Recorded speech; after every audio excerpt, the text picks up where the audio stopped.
देखिए मुकेश जी, ये जो बैरिकेड्स लगाए गए थे, सबसे पहले तो मैं बता दूं कि ये बैरिकेड इसलिए लगाए गए थे कि ये नहीं था कि किसान वहां दिल्ली की तरफ आना चाह रहे थे या उनको रोकने के लिए थे। क्योंकि किसान इतना शक्तिशाली है कि जिस दिन चाहेगा उस दिन तमाम बैरिकेडों के पार दिल्ली में जहां चाहे वहां पहुंच सकता है। लेकिन किसान शांतिपूर्ण तरीके से आंदोलन करना चाहता है, किसान जो है किसी किस्म का टकराव नहीं चाहते। इस वजह से जो है इस बैरिकेड को पार करने की कोशिश नहीं की गई। 26 जनवरी की घटना के बाद ये और मजबूती से बैरिकेड लगा दिए गए थे।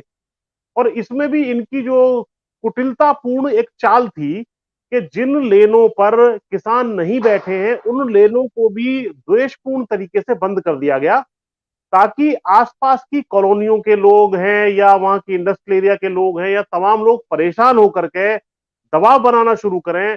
किसानों पर भी दबाव बनाएं, सरकार पे भी दबाव बनाएं कि साहब किसानों को यहां से हटाइए, हमारा जीना यहाँ पर दुर्भर हो गया है।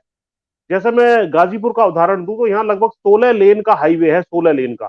उस 16 लेन में से मात्र 2 लेन पे ही किसान बैठे हुए थे। लेकिन 26 जनवरी के बाद इन्होंने सारी लेनें अपने आप बंद कर दी।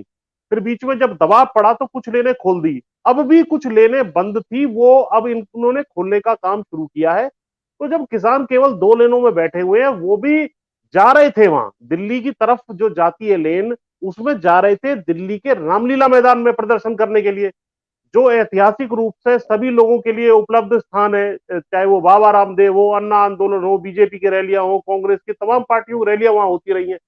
तो उस स्थान पर जाने का अधिकार क्या किसान का इस देश में नहीं है? क्या किसान की जो है किसानों के लिए ये देश की राजधानी नहीं है? तो क्योंकि दिल्ली सीट ऑफ पावर है और क्योंकि दिल्ली में ये कानून बने हैं जो केंद्र सरकार वो बैठती है, तो उसके खिलाफ आंदोलन करने के लिए वहां जा रहे थे। तो जी। उसके लिए आंदोलन कहीं और तो होगा नहीं, तो इस वजह से उसको रोका गया, रोक दिया गया, तो हम वहां शांतिपूर्ण बैठ गए।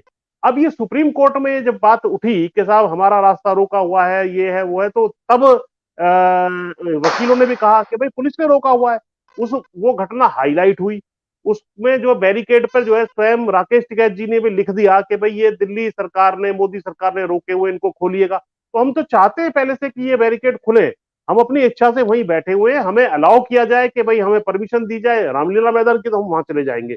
अन्यथा वहां शांतिपूर्ण तरीके से हम बैठे हुए हैं। जी, अब ये लेकिन पुष्पेन कुटिलतापूर्ण जी, तरीके से इन्होंने ये काम जी।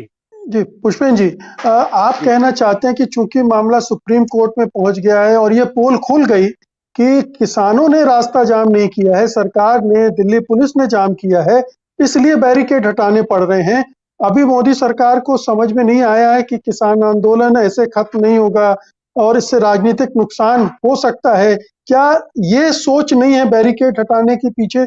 कहीं से इसकी झलक, कोई संकेत भी मिल रहा है क्या? आप इसका मतलब इस तरह से भी निकालते हैं क्या? बिल्कुल, आपका आकलन बिल्कुल ठीक है कि बैरिकेड फिजिकल हटाने के अलावा इनकी और कुछ कैलकुलेशंस भी हैं। जो 2022 का चुनाव है, जिस तरह की से स्टेटमेंट आया है अमित शाह जी का कि भाई 2022 अगर आप जीतोगे तभी, मतलब योगी यहाँ बनेंगे तभी प्रधानमंत्री मोदी बन सकते हैं 2024 में, वो स्टेटमेंट आना।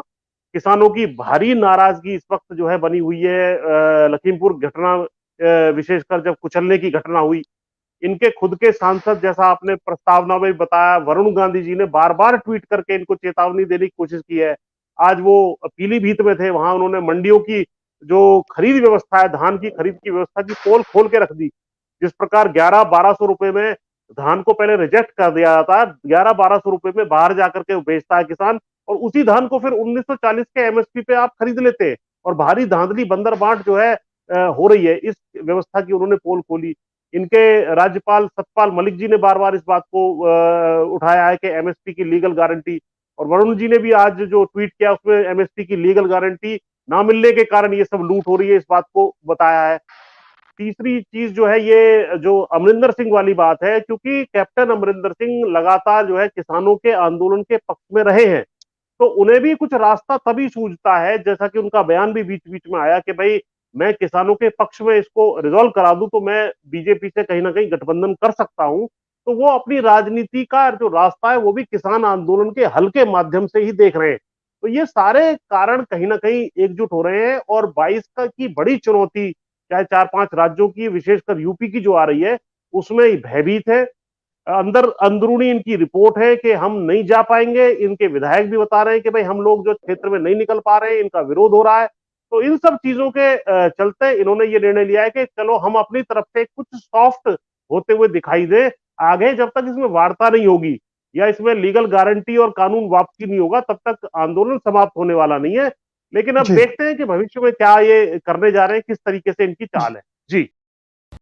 सत्य हिंदी का ऐप डाउनलोड करें गूगल प्ले स्टोर पर।